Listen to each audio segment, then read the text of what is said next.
Assalamualaikum ya akhi ya ukhti.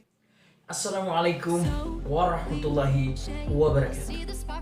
Selamat datang di pembelajaran MTS Darul Ajar. Hari ini kita akan membahas tentang tema seni lukis. Oke, sebelum masuk ke tema pembelajaran tentang tema melukis, mari kita membahas dulu tentang apa itu tema. Yang kita bahas adalah menurut tema beberapa para ahli.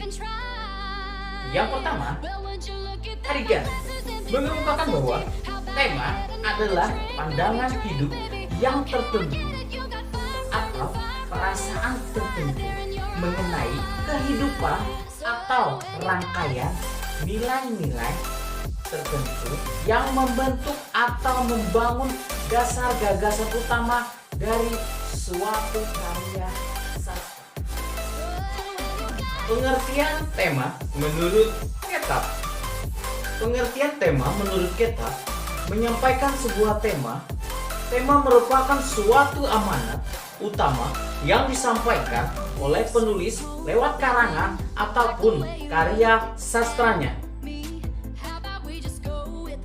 Pengertian tema menurut Aminuddin.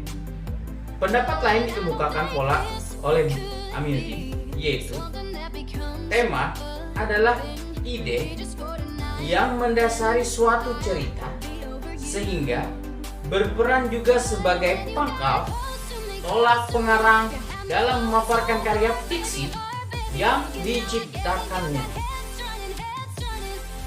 Pengertian tema menurut Midok. Tema adalah persoalan yang berhasil menempati tempat utama dalam cerita rekaan, bukan di dalam pikiran pengarangnya.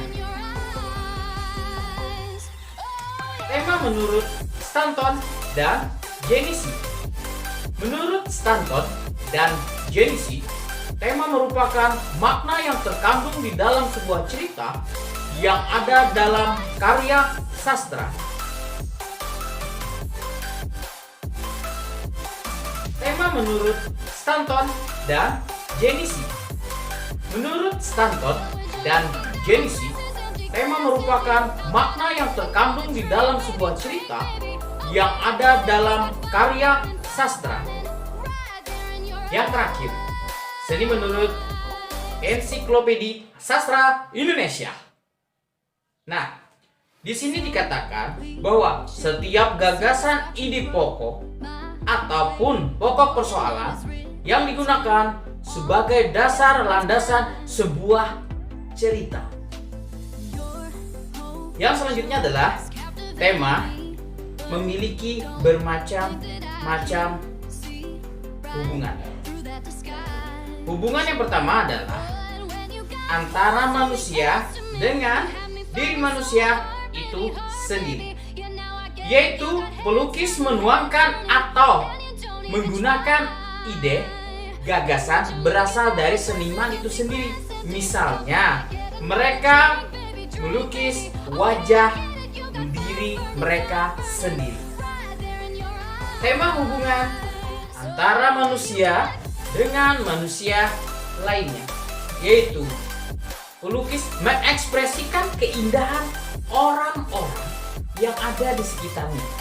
Misalnya, si pelukis melukis anak, orang tua, saudara, teman, atau suami, istri si pelukis itu sendiri.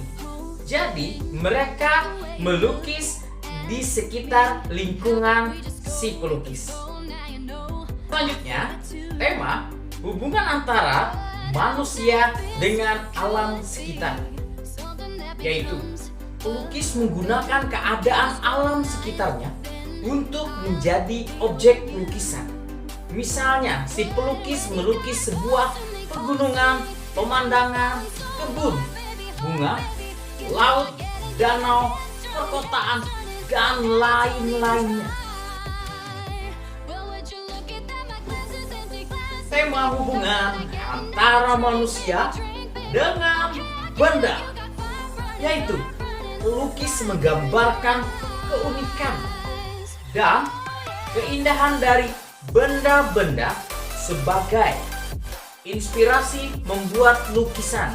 Misalnya, perabotan rumah tangga, alat tulis, benda elektronik, dan masih banyak contoh yang lainnya.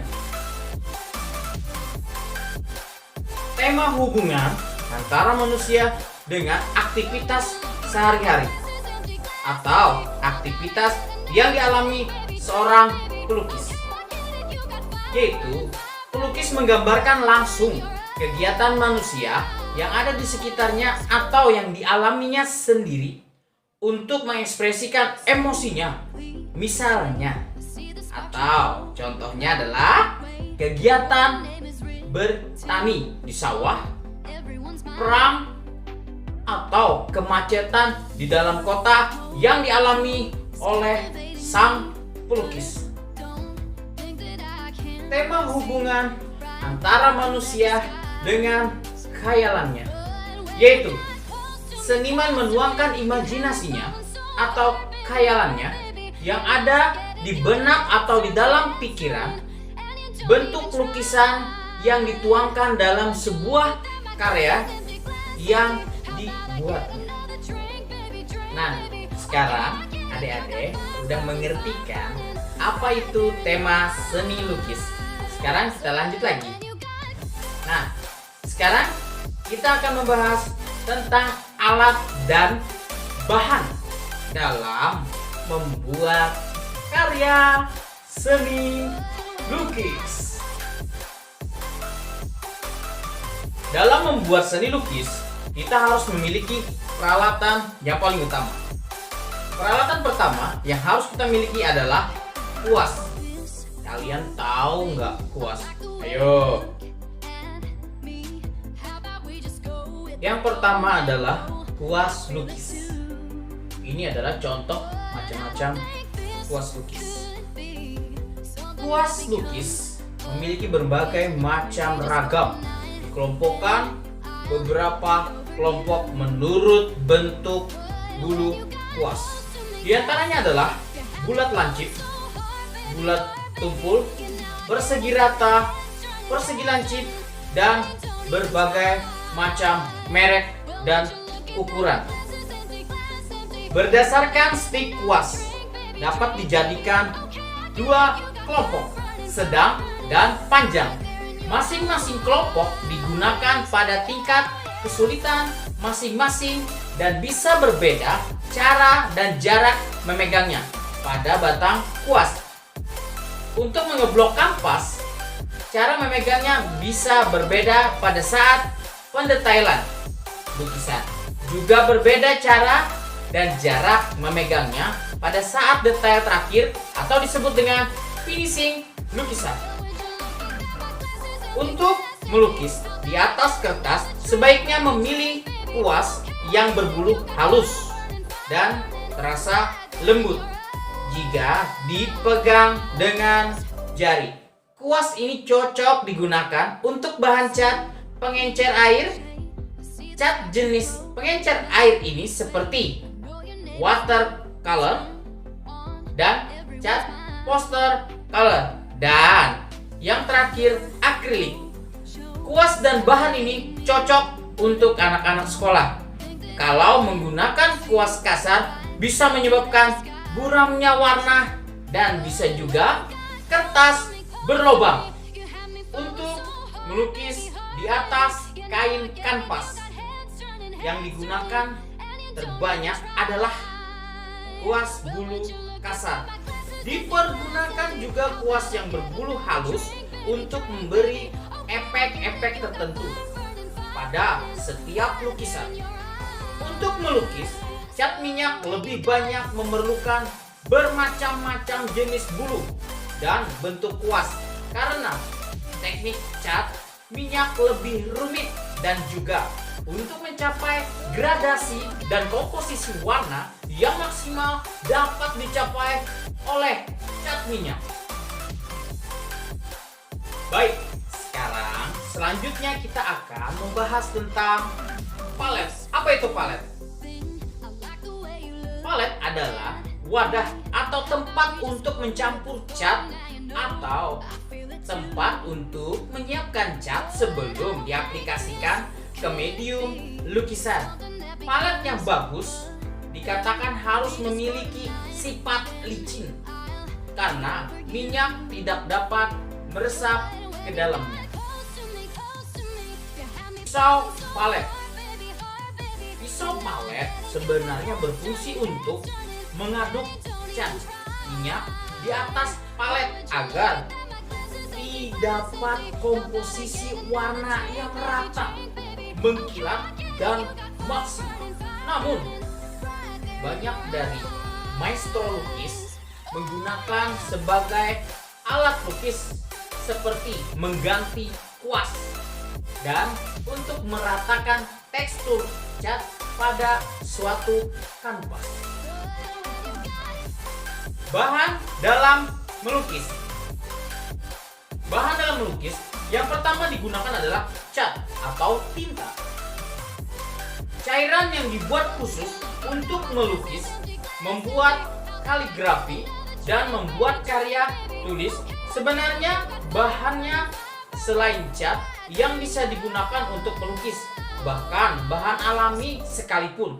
Contohnya getah daun jati menghasilkan warna merah jika digoreskan ke media, kertas atau kain dengan eksperimen tertentu oleh pelukis. Daun tersebut dapat dijadikan sebagai pengganti suatu cat untuk melukis di atas kain kanvas. Yang digunakan terbanyak adalah kuas bulu kasar. Dipergunakan juga kuas yang berbulu halus untuk memberi efek-efek tertentu pada setiap lukisan. Untuk melukis, cat minyak lebih banyak memerlukan bermacam-macam jenis bulu dan bentuk kuas karena teknik cat minyak lebih rumit, dan juga untuk mencapai gradasi dan komposisi warna yang maksimal dapat dicapai oleh cat minyak. Macam-macam cat. Yang pertama adalah cat minyak. Cat minyak adalah cat yang dicampur dengan minyak sebagai pengikat pigmen warna. Cat minyak memiliki sifat pigmen yang cemerlang. Cat minyak menduduki skala gradiasi paling besar dari cat yang lain karena cat ini mampu mendekati gradasi warna nyata. Ketahanan cat minyak lebih lama, namun cat ini memiliki bau yang tajam dan menyengat, membutuhkan waktu lama untuk kering. Cat air atau disebut dengan akuarel adalah cat yang menggunakan pelarut air untuk melarutkan pigmen warna yang ada di dalamnya. Cat ini bersifat transparan dan cenderung pudar. Cat ini tidak berbau menyengat seperti cat minyak, namun karena cat ini pelarutnya menggunakan air, maka mudah sekali luntur jika terkena cipratan air. Cat poster adalah cat yang berbahan dasar air juga. Dalam penggunaannya bisa dilarutkan dengan air terlebih dahulu atau bisa juga tanpa pelarut air. Media untuk melukis dengan cat ini digunakan untuk kertas. Cat ini memiliki pigmen warna yang lebih pekat dari air dan bersifat melapisi dengan menggunakan yang kental. Nah, demikian pembelajaran kita kali ini. Sampai jumpa minggu depan. Tetapi kalian jangan lupa like, subscribe, dan share video ini untuk kemajuan pembelajaran kita. Kalian tetap stay di rumah saja ya. Jangan kemana-mana. Jaga kesehatan dan kita lawan COVID-19 hingga COVID ini lari dari bumi tercinta kita. Assalamualaikum warahmatullahi wabarakatuh.